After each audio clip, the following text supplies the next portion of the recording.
Have you ever noticed something peculiar? The more peaceful you become, the more at ease you are with yourself, the more resistance you seem to face from certain people around you. It's as if your very presence creates an uncomfortable friction, a subtle tension that neither you nor they can quite put into words. You haven't changed your behavior toward them. You haven't become hostile or judgmental. In fact, you've become more accepting, more present, more authentic. And yet, something about you now irritates them deeply. This is not your imagination. This is not paranoia. This is one of the most profound and least discussed aspects of spiritual awakening.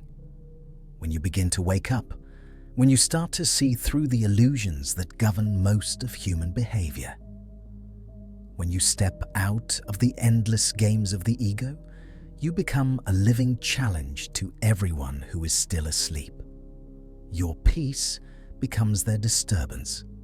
Your authenticity becomes their accusation. Your presence alone begins to irritate the ego in others. Alan Watts, the British philosopher who did so much to bring Eastern wisdom to Western minds, understood this phenomenon intimately.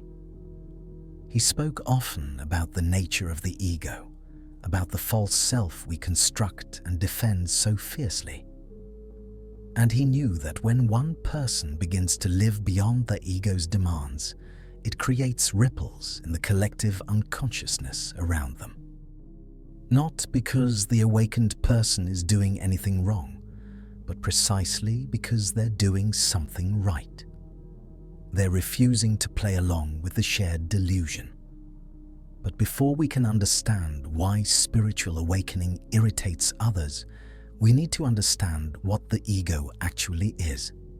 And I mean the ego in the spiritual sense, not the Freudian psychological sense.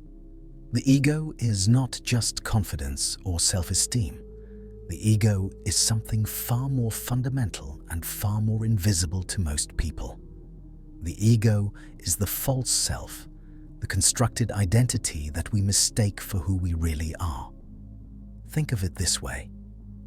From the moment you were born, you began accumulating labels, identities, beliefs, and stories about yourself. You learned your name. You learned what your parents approved of and what they didn't. You learned what made people like you and what made them reject you. You learned what society valued and what it condemned. Layer by layer, experience by experience, you built up this sense of a separate self, a me that exists in opposition to everything else. This ego self is made up of your thoughts, your memories, your beliefs about yourself, your social roles, your possessions, your achievements, your failures, your status, your reputation. It's the voice in your head that never stops commenting, judging, comparing, defending, and attacking. It's the part of you that needs to be right, that needs to win, that needs to be seen in a certain way by others. It's the part that's terrified of being exposed, rejected, or proven wrong. And here's the crucial point. Most people are completely identified with this ego. They think it is who they are. They think that voice in their head is them. They think their thoughts are reality. They think their beliefs define them. They think their roles in society, their job title, their relationship status, their bank account balance, their social media following, these things constitute their actual being. They are asleep to their true nature, which is something far deeper, far more vast, far more mysterious than any label or story could contain. The ego operates on certain fundamental principles. It needs constant validation from the outside world. It needs to feel special, important, better than, or at least not worse than. It needs to control its environment, because uncertainty threatens its sense of solidity. It needs to be right, because being wrong feels like a kind of death. It needs conflict and drama, because these things make it feel real, make it feel like the story of me is important and meaningful. The ego divides the world into us and them, good and bad, right and wrong. It's constantly scanning for threats to its self-image. It's constantly comparing itself to others. Am I more successful? Am I more attractive? Am I more intelligent? Am I more spiritual? Even spirituality itself can become another game for the ego to play, another arena in which to feel superior. And the ego is incredibly fragile. Beneath all its bluster and defensiveness, beneath all its need to be right and to win, there is a deep, unacknowledged terror. The terror that it might not actually exist. The terror that it might be just a construct, a phantom, a collection of thoughts with no substance. And this terror drives almost all of human behavior. It drives our need for approval, our fear of rejection, our defensiveness when criticized, our aggression when threatened, our addiction to distraction and entertainment, our pursuit of status and achievement. Most people go their entire lives without ever questioning this ego structure.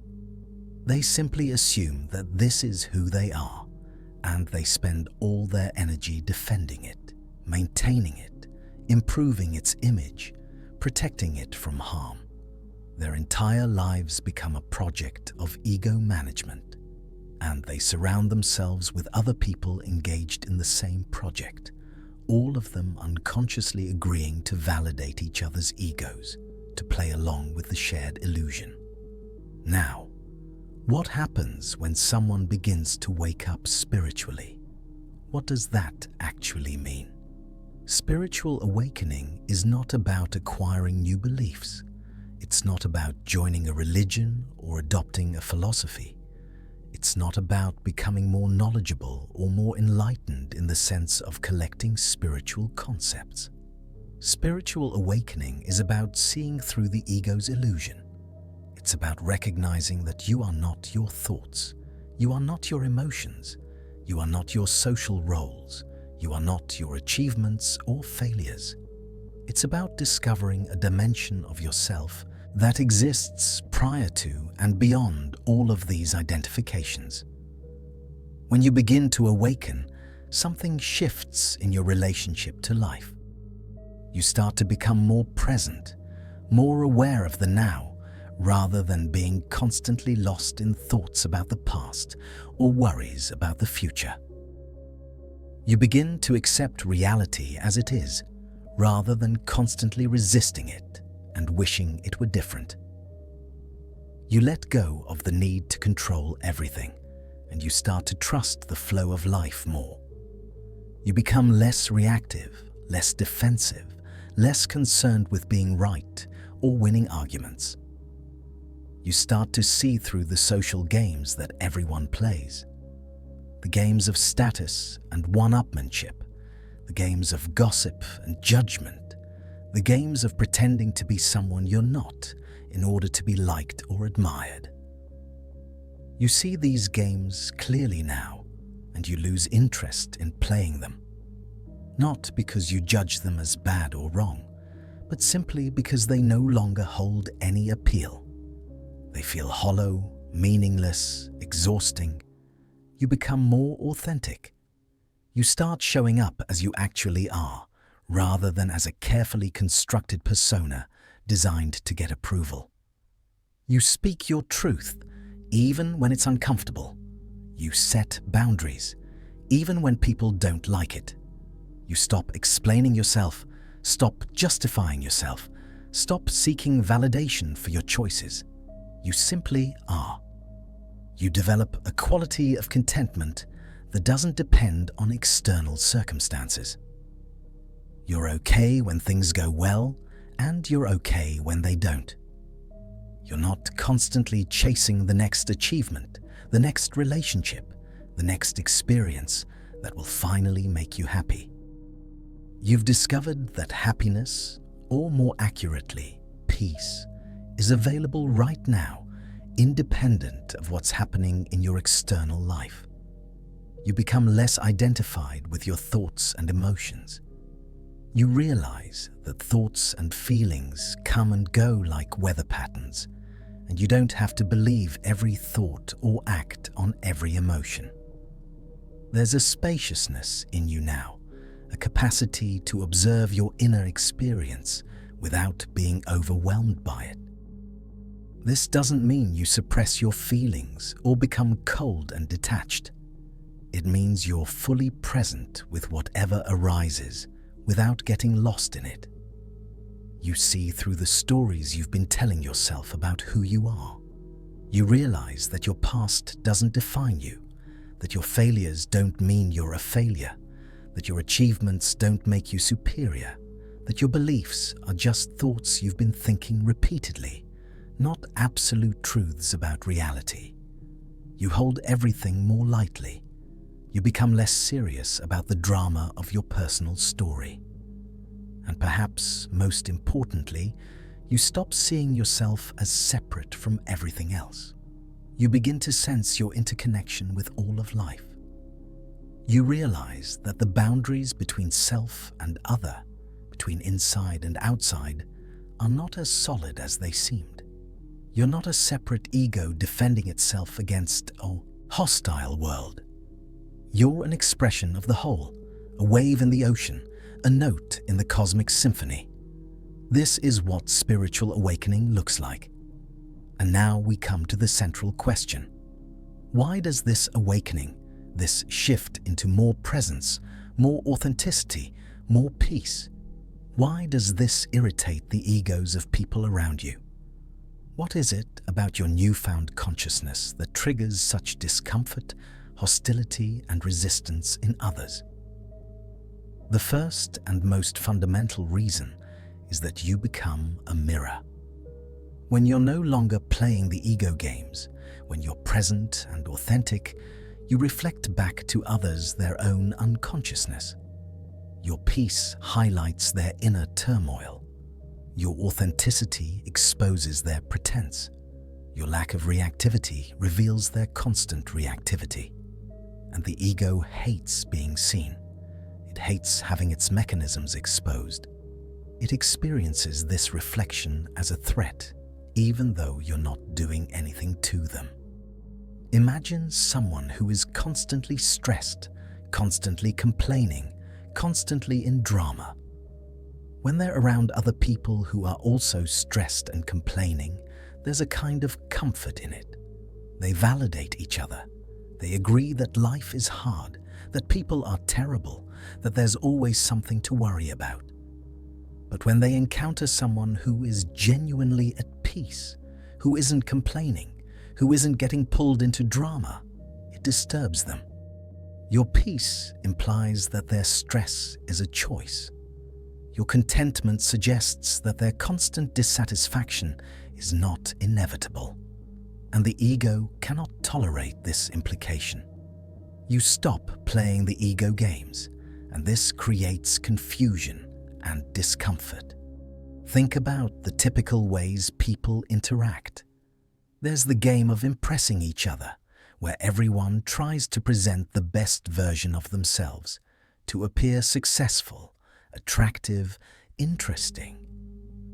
There's the game of gossip, where people bond over talking about others. There's the game of competition, where every conversation becomes a subtle contest of who's smarter, more accomplished, more interesting. There's the game of victimhood, where people compete over who has it worse. There's the game of drama, where people create conflict to feel alive. When you're no longer interested in these games, when you don't engage in the gossip, when you don't try to impress, when you don't compete, when you don't get pulled into drama, people don't know what to do with you. They're used to a certain type of interaction, a certain dance of ego to ego, and you're no longer dancing. This makes them uncomfortable. They may interpret your lack of participation as judgment, as aloofness, as thinking you're better than them, even though that's not what's happening at all. You're simply not interested in playing anymore. You're content without external validation, and this is deeply threatening to those who are dependent on approval. Most people are constantly seeking validation from others. They dress a certain way to be admired. They share their achievements to be praised. They tell their stories to be acknowledged. They're always looking outside themselves for confirmation that they're okay, that they're worthy, that they matter. Their sense of self is maintained by the opinions of others. When you no longer need this validation, when you're genuinely okay with yourself independent of others' opinions, it challenges the entire system that others are operating within. If you don't need approval, it suggests that maybe they don't need it either. But the ego is terrified of this possibility. It's built its entire structure on external validation. So instead of questioning their own dependence on approval, they judge you for not seeking it. They call you weird, aloof, disconnected. They interpret your self-sufficiency as arrogance. You don't react to provocations, and your calm exposes their reactivity. When someone is upset, when their ego is triggered, they often try to pull others into their emotional state. Misery loves company, as they say. They want you to agree that they have a right to be upset, to validate their emotional reaction, to join them in their indignation or anger or fear. When you remain calm, when you don't get pulled into their reactivity, when you respond with presence rather than reaction, it frustrates them deeply. Your calm is not cold or uncaring. You're fully present with them. You listen, you empathize, you acknowledge their feelings, but you're not swept away by those feelings. You're not reactive. You're like a mountain that lets the storm rage around it without being moved.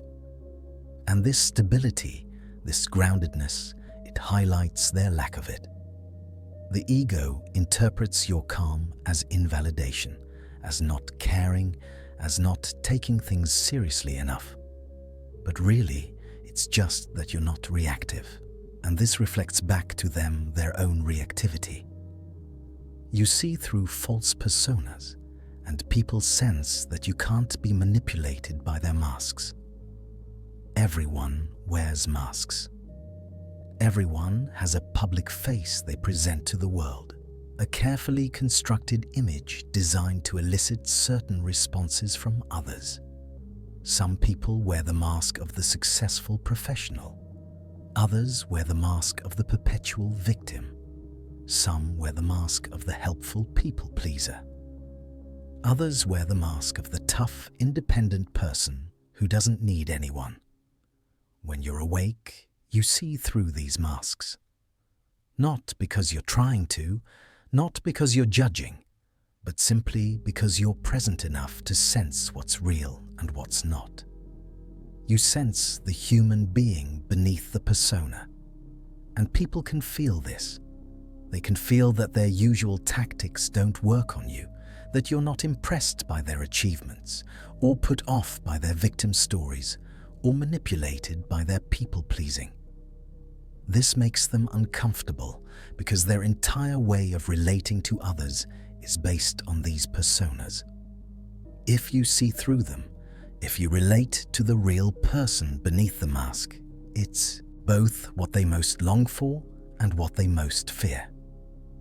The ego has invested so much in its false persona that being truly seen feels like a kind of death.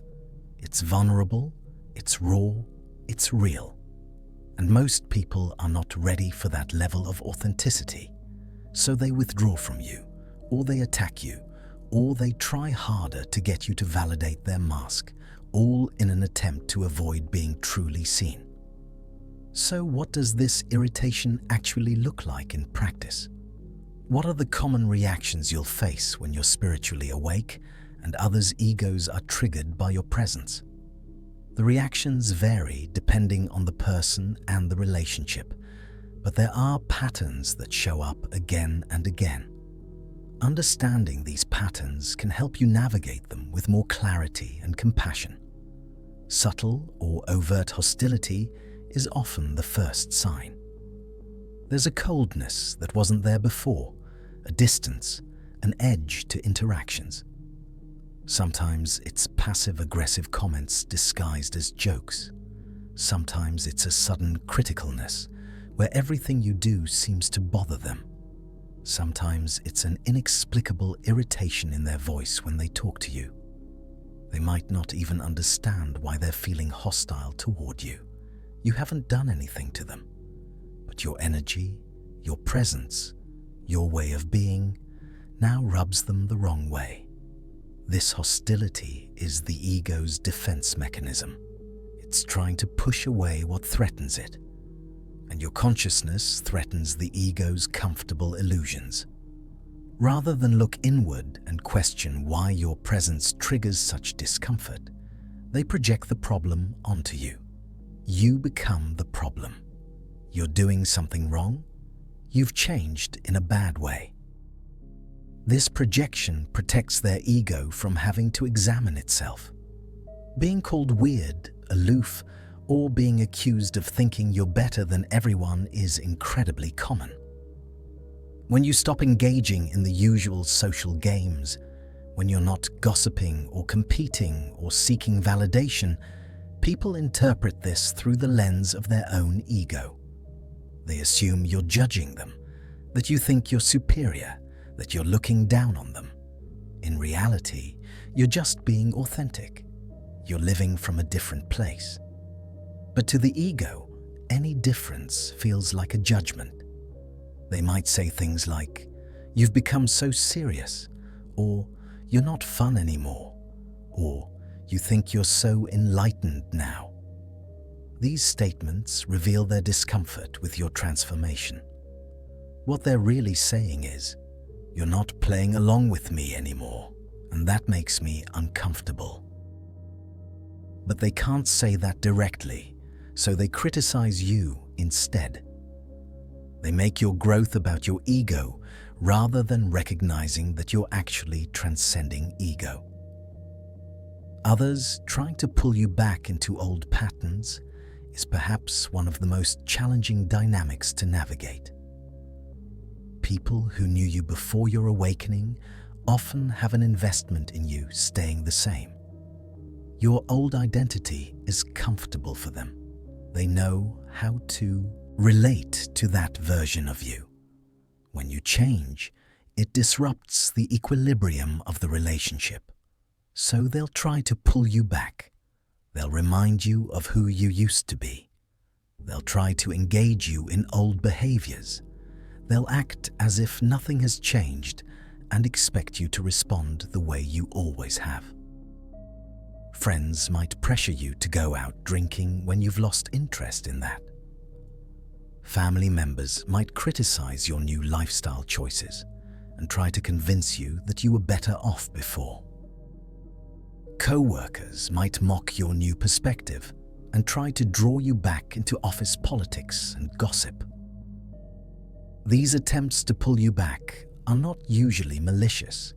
They're coming from a place of discomfort with change and a desire to maintain the familiar dynamic. But they can be exhausting to deal with, especially when you're trying to honor your own growth. Jealousy disguised as concern is subtle but pervasive.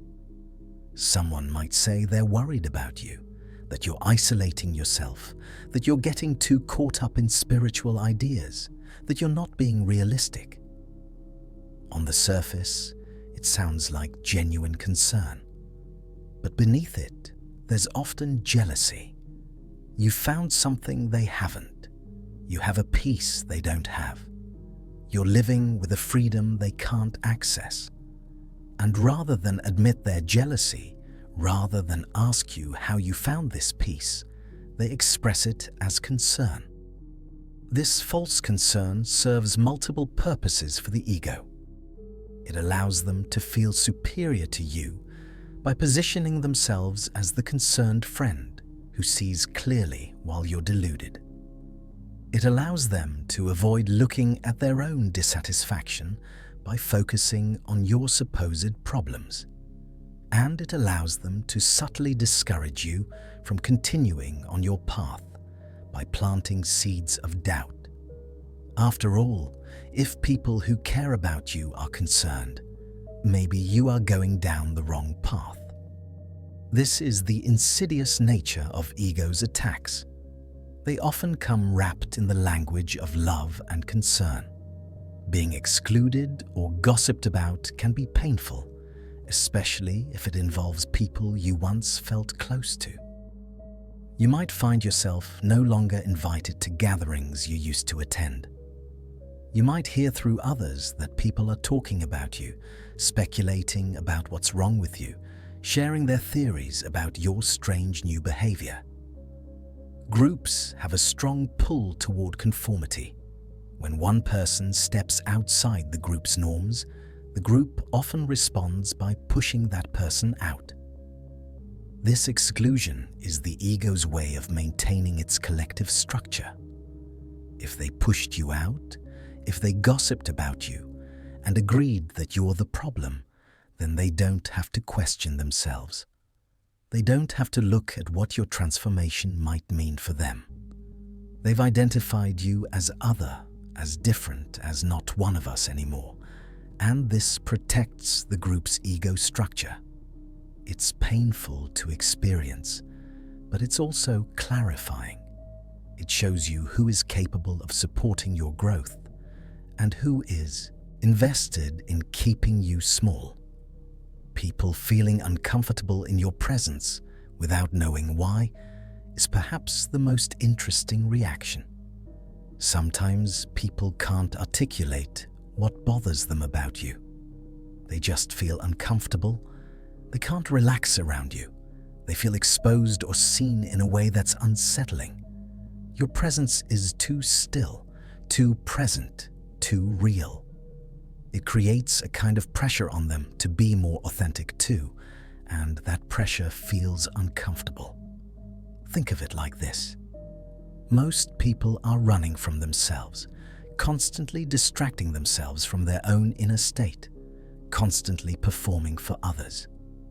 Your presence is like a still mirror that reflects them back to themselves. And if they're running from themselves, the last thing they want is to see themselves clearly. So they avoid you, or they feel agitated around you, or they try to fill the silence with nervous chatter. Your peace disturbs their inner noise, and they don't like it. So how do you navigate all of this? How do you maintain your awakening, your peace, your authenticity in the face of these reactions? How do you deal with the irritation your consciousness triggers in others without either shutting down your growth or becoming judgmental toward those who are still asleep? This is the practical challenge of awakening, and it requires wisdom, compassion, and a deepening of your practice. The first and most important thing to remember is not to take it personally. This is crucial. When someone reacts negatively to you, when they criticize you or exclude you or seem irritated by your presence, it's not actually about you. It's about them.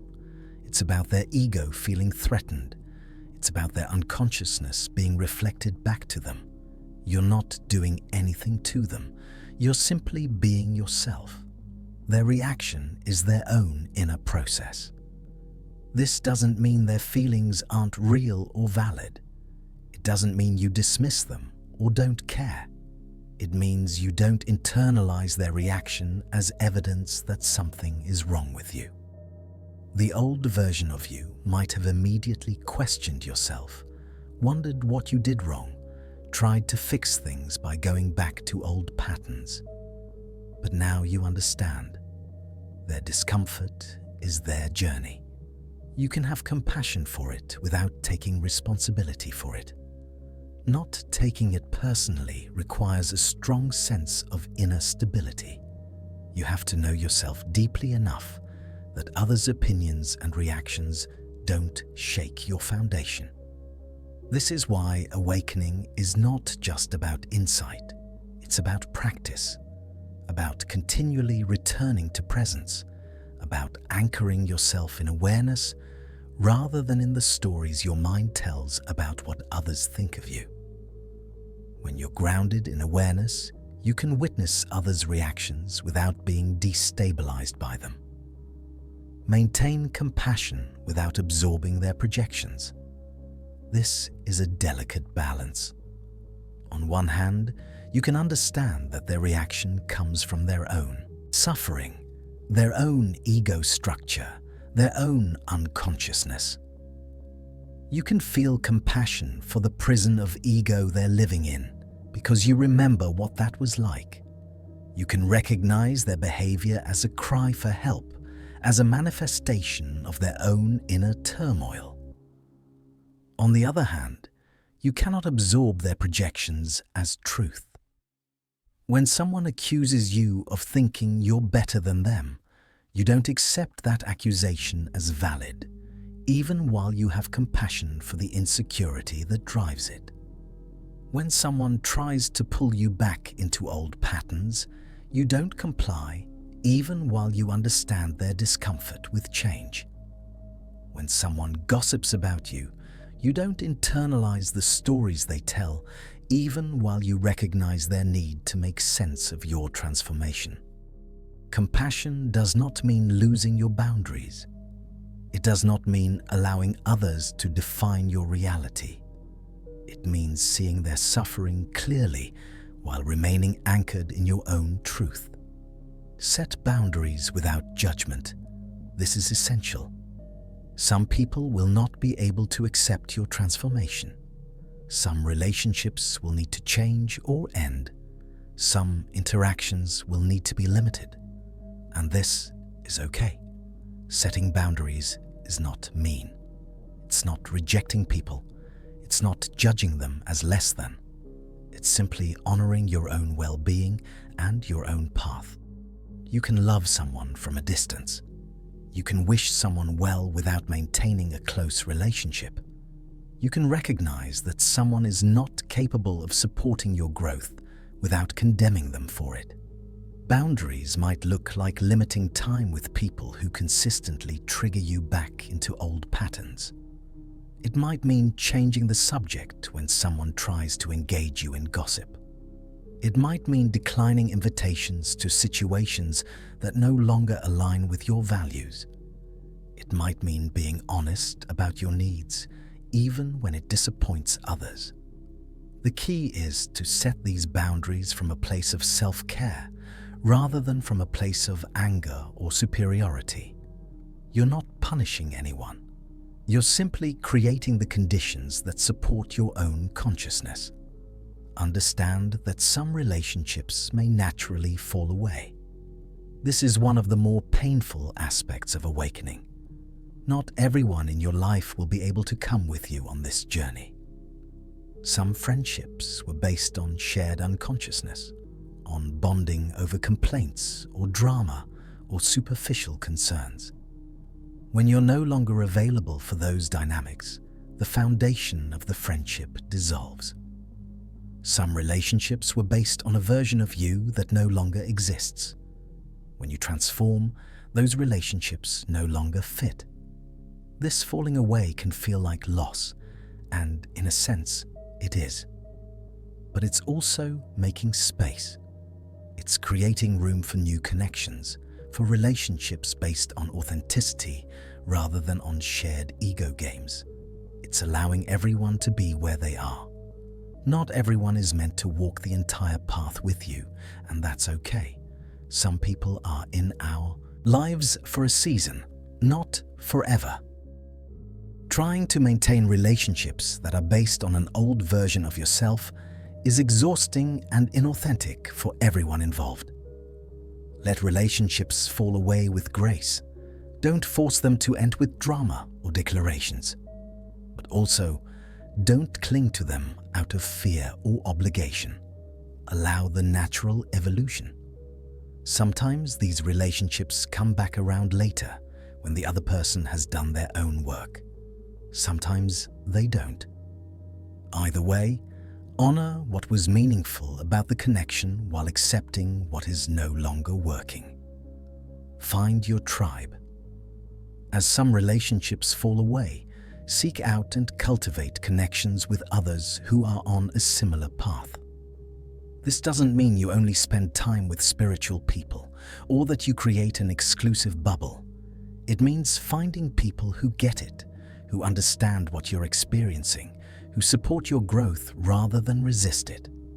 These people might be found in meditation groups, workshops, online communities, or they might just be individuals you encounter who resonate with your energy. Having even one or two people in your life who truly understand makes an enormous difference. They remind you that you're not crazy. They reflect back your own clarity. They challenge you to go deeper rather than pulling you back to old patterns. They create a field of consciousness that supports your awakening. You don't need many of these connections, but you do need some. Human beings are relational creatures. We're not meant to walk this path in complete isolation. At the same time, be cautious about spiritual communities that become another form of ego identification, another club where you get to feel special for being awake while judging others as asleep. The ego is incredibly crafty and can co-opt even spirituality itself. True spiritual community is humble, open, and recognizes the work is never done. It supports without creating dependency. It challenges without shaming. It celebrates growth while maintaining groundedness. Stay grounded in your own peace, regardless of external reactions. This is the ultimate practice. Your peace cannot be dependent on others understanding you, approving of you, or supporting you. If your peace requires certain conditions, it's not true peace. True peace is unconditional. It's available even when everyone around you is in chaos. It's stable even when you're being criticized or excluded. It's unshakable because it's rooted in something deeper than circumstances.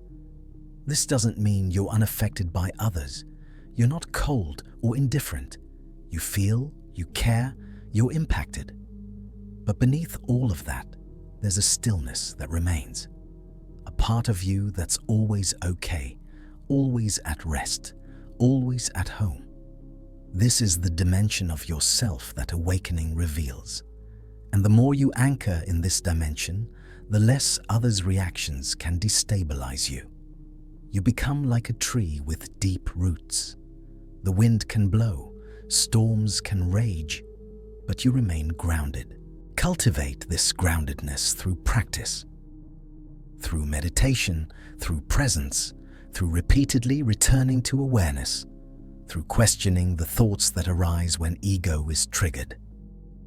When someone criticizes you and you notice defensiveness arising, pause. Return to awareness. Feel the sensations in your body. Watch the thoughts. Don't suppress them, but don't believe them either. Let them be there, and beneath them, find the stillness. This is how you stay grounded. Not by never being triggered, but by knowing how to return to center again and again. There's a deeper teaching in all of this, a teaching that Alan Watts pointed to again and again in his work. The friction you experience, the irritation your awakening causes in others, this is not a problem to be solved. It's not a sign that you're doing something wrong. It's not evidence that you need to go back to sleep to make others comfortable. This friction is part of the awakening process itself. It's one of the ways awakening deepens and tests itself. It's an invitation to go further, not to retreat. When you first awaken, there's often a honeymoon period. Everything feels clear and peaceful. You've seen through the illusion, and you feel liberated. But then you go back into the world, back into relationships, back into daily life, and you encounter resistance. Others don't understand. They push back. They try to pull you back. And this is where the real work begins. This is where you discover how deep your awakening actually goes. If your peace depends on others validating it, it's not stable yet. If your authenticity wavers when others criticize it, it needs to deepen. If your compassion turns to judgment when faced with unconsciousness, you have more work to do. The friction with others becomes a mirror for your own remaining attachments, your own subtle ego structures, your own areas where you're still clinging or resisting. This is incredibly valuable information. It shows you where you still need to go. Think of it as a refining fire. The resistance you face burns away what's false in your awakening. It tests whether you're truly anchored in consciousness or whether you're just clinging to a new spiritual identity. The spiritual ego is real. You can be awake to many things and still have ego operating in subtle ways, still be attached to being seen as awakened, still be judging others as less conscious, still be seeking validation for your spiritual progress. The irritation you cause in others and their resulting reactions give you an opportunity to see these subtle ego structures in yourself. When you feel superior to someone who's still asleep, that's ego. When you feel frustrated that people don't understand you, that's ego. When you withdraw from others out of judgment rather than out of self-care, that's ego. When you're attached to being right about your spiritual insights, that's ego. The resistance you face invites you to see and release these patterns. This process humbles you. You realize that awakening is not a destination you arrive at. It's an ongoing deepening. You realize you're not special for awakening. You're not better than others. You're just seeing something they haven't seen yet, and you've been graced with that seeing in a way that has nothing to do with your worthiness or superiority. You could just as easily still be asleep. The fact that you're waking up is a mystery, not an achievement. This humility is crucial. Without it, your awakening becomes another form of ego. You become spiritually arrogant, convinced of your own enlightenment, disdainful of those who are still lost in illusion. And spiritual arrogance is perhaps the most insidious form of ego because it masquerades as consciousness. It's ego dressed in spiritual clothing. True awakening is humble. It recognizes that everyone is doing the best they can with the level of consciousness they have. It recognizes that the ego in others is the same ego that was in you, that perhaps still operates in you in subtle ways. When you see someone's ego reacting to you, triggered by your presence, see yourself in them. Remember when you were defensive, when you were reactive, when you were caught in drama, when you needed approval, when you played ego games without even knowing it. Feel compassion for that. Not pity, but genuine compassion. They're suffering just as you suffered. They're trapped in the prison of ego just as you were. Your freedom is not a reason to judge them. It's a reason to have compassion.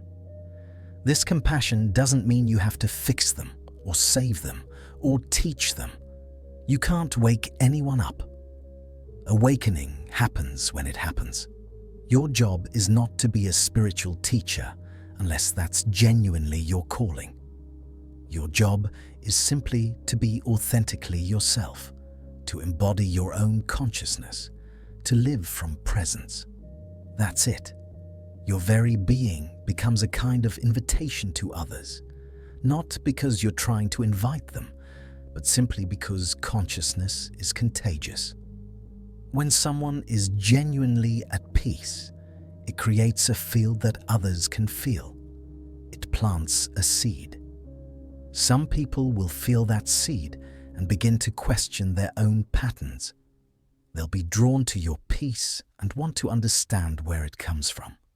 These are the people who are ready, who are beginning their own awakening.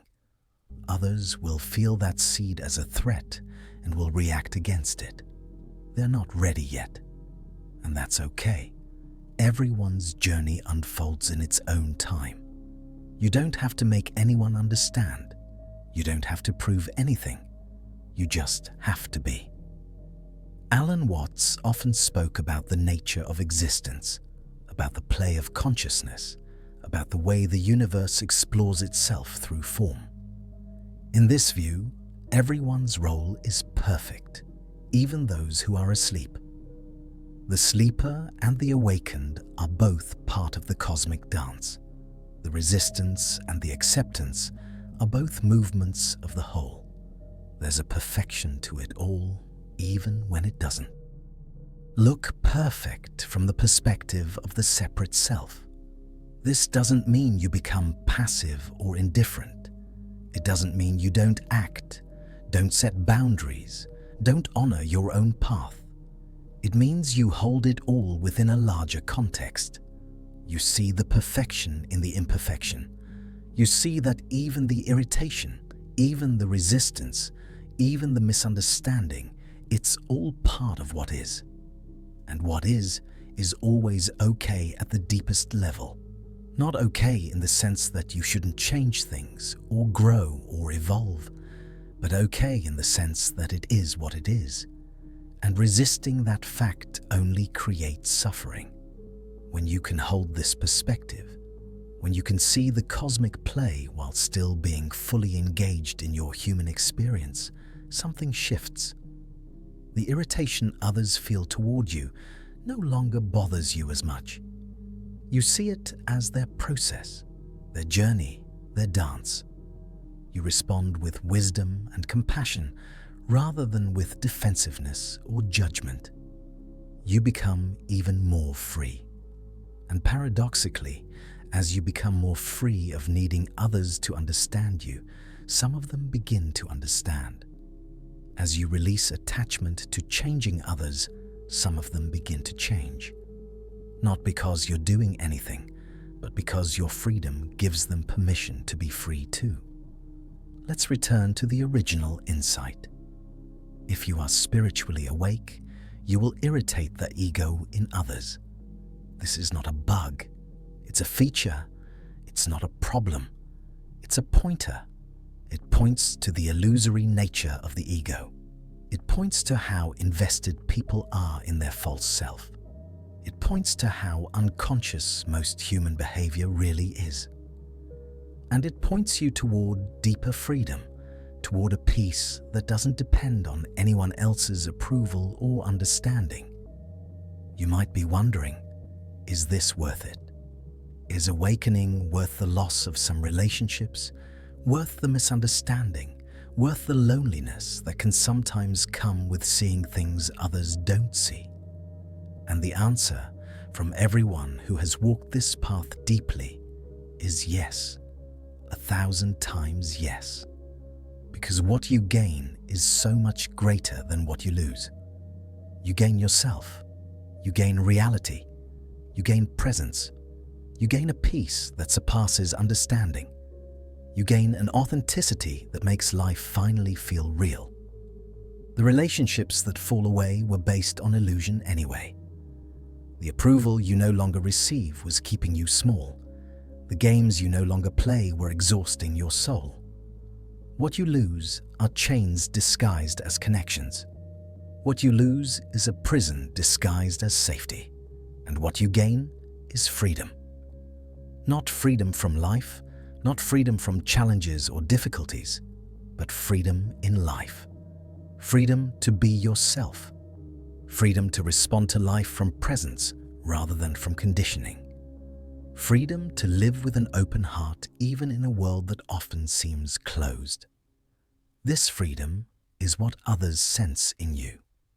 This freedom is what triggers their ego, because freedom shows them their bondage.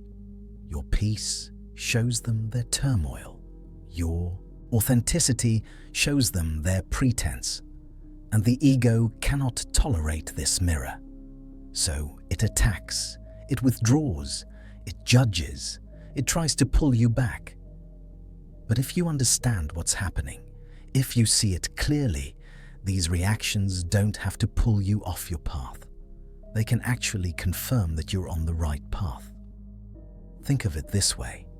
If no one's ego is triggered by you, if everyone is completely comfortable with you all the time, it might mean you're still playing the game.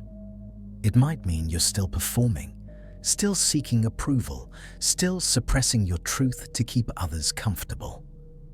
The fact that some people are uncomfortable with you, the fact that you irritate certain egos, this can actually be a sign that you're being authentic, that you're living from consciousness rather than from conditioning. This doesn't mean you try to irritate people. That would be ego too, a spiritual ego that takes pride in being misunderstood. It just means you accept that as you become more real, some people will react. And you let them. You let them have their reaction. You don't take it on. You don't try to fix it. You don't abandon yourself to make them comfortable. You stay true to your awakening, and you trust that whoever is meant to be in your life will be able to handle your authenticity. There's a loneliness that can come with awakening, especially in the beginning. You see things others don't see. You can't unsee what you've seen. You can't go back to unconsciousness even if you wanted to. And sometimes you look around and feel like you're speaking a different language than everyone else, living in a different world. This loneliness is real, and it's important to acknowledge it. Spiritual bypassing, pretending everything is blissful all the time, doesn't serve anyone. But this loneliness, when fully felt and accepted, can transform into solitude. Loneliness is feeling separate and wishing you weren't. Solitude is recognizing your essential aloneness and being at peace with it. Alone doesn't mean lonely. It means all one. It means whole unto yourself. It means not dependent on others for your sense of being okay. And from this solitude, from this wholeness, you can actually connect with others more deeply than ever before. Because you're not connecting from neediness or from fear. You're connecting from fullness. The people who can meet you in this place, who can connect with you authentically, these connections are profound. They're not based on shared illusions or mutual ego validation. They're based on presence, on truth, on seeing and being seen. You might have fewer connections, but they're deeper. You might have fewer friends, but they're real friends. Quality over quantity, depth over breadth. And this is infinitely more satisfying than 100 superficial relationships based on pretense.